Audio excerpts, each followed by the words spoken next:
प्रेतनी का प्रेम, सच्ची डरावनी कहानियाँ। सच्चा प्रेम बहुत मुश्किल से मिलता है, क्योंकि आज के स्वार्थ से परिपूर्ण जीवन में दुनिया में सच्चे प्रेम का महत्व रह ही नहीं जाता। कहीं खूबसूरती के दीवाने मिल जाते हैं तो कहीं वाकपटुता एक दूसरे को करीब ला देती है, पर अधिकतर मामलों में हवस ही प्रधान होती है। 4 दिनों का साथ, फिर चल दिए किसी और की तलाश में। दिल मिले, ऐसा बहुत कम होता है, क्योंकि अगर दिल मिल गए तो वे कभी एक दूसरे से अलग हो ही नहीं सकते और निस्वार्थ भाव से अपने सुख की बलि देकर भी दूसरे के सुख की चाह को कायम रखते हैं। दुनिया भी तेजी से बदल रही है और आज दुनिया के सार्वभौमिकरण के कारण प्रेम, रिश्तों की परिभाषा भी बदल रही है। हमारी संस्कृति, हमारे व्यवहार, कार्य आदि से दूसरे प्रभावित हो रहे हैं, तो दूसरों की इन बातों से हम भी। आज गर्लफ्रेंड या बॉयफ्रेंड यार होना आम बात हो गई है।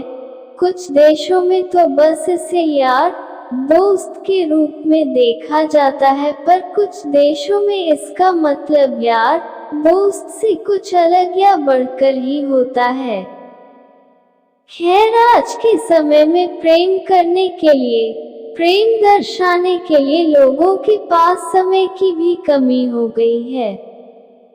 लोग सब कुछ चट मंगनी पट विवाह की तर्ज पर चाहते हैं। सूरज, जी हाँ, यही नाम था उस लड़के का। उम्र कोई 19-20 की होगी, एकदम से दुबला पतला, पढ़ने में ठीक ठाक था, शहर में रहकर अपनी पढ़ाई कर रहा था। वह जिस महाविद्यालय में पढ़ाई करता था वह शहर से थोड़ा बाहर था और पूरी तरह से जंगल जैसे क्षेत्र में था। वह अपने महाविद्यालय के ही हॉस्टल में रहता था। वह जिस हॉस्टल में रहता था वह 5 मंजिला था। सूरज का कमरा 4थी मंजिल पर था। कभी अगर वह भूलवश अपने कमरे की खिड़कियां या दरवाजे को खुला छोड़ देता तो बंदर, गिलहरी आदि उनके कमरे में आ जाते। सूरज प्रतिदिन शाम को लगभग 5 बजे अपने कमरे से बाहर निकलकर बालकनी में बैठकर हारमोनियम बजाता और गुनगुनाता।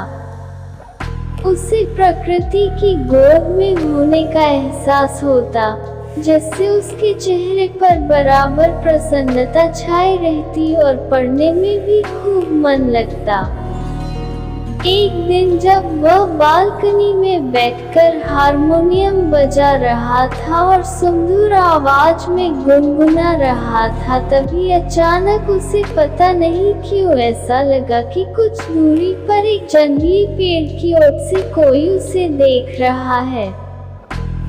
वह थोड़ा सा कपका गया, पर थोड़ा संभलकर और हारमोनियम बजाना बंद करके गुनगुनाते हुए ही खड़ा होकर दूर उस पेड़ के आसपास देखने लगा, पर अब उसे वहां कोई दिखाई नहीं दे रहा था।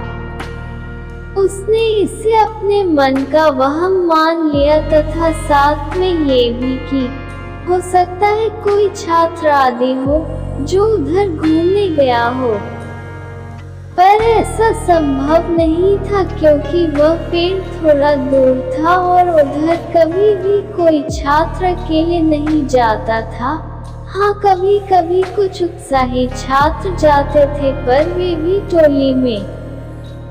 खैर, वह फिर से आकर बैठकर हारमोनियम बजाने लगा, पर अब उसका मन हारमोनियम बजाने और गुनगुनाने में न लगकर बार बार उसी पेड़ की ओर चला जाता।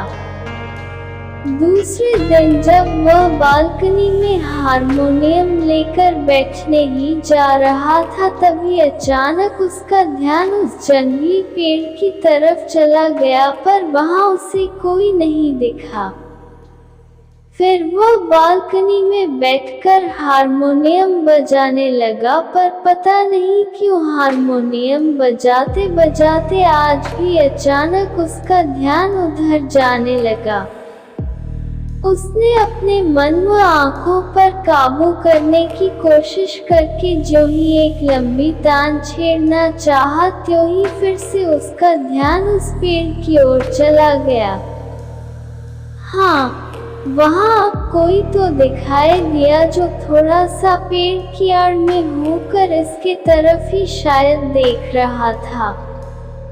सूरज अपनी जगह पर खड़ा हो गया और गौर से उस पेड़ की ओट में खड़े व्यक्ति पर अपनी नजरें टिकाने की कोशिश करने लगा। जी हाँ, वहाँ कोई तो था, और वह भी अकेले। और इतना ही नहीं, ये भी सही बात थी कि वह सूरज को ही देख रहा था, पर अभी भी यह क्लियर नहीं हो पा रहा था कि कौन है। कोई बाहरी आदमी, कोई औरत, या महाविद्यालय की ही कोई छात्र या छात्रा। रात को सूरज की नींद गायब थी। वह लेटे लेटे बार बार यही सोचने की कोशिश कर रहा था कि आखिर वो कौन है जो पेड़ की ओर से उस पर नजर लगाए रहता है। कहीं कोई गलत इरादे से तो उसे नहीं देख रहा।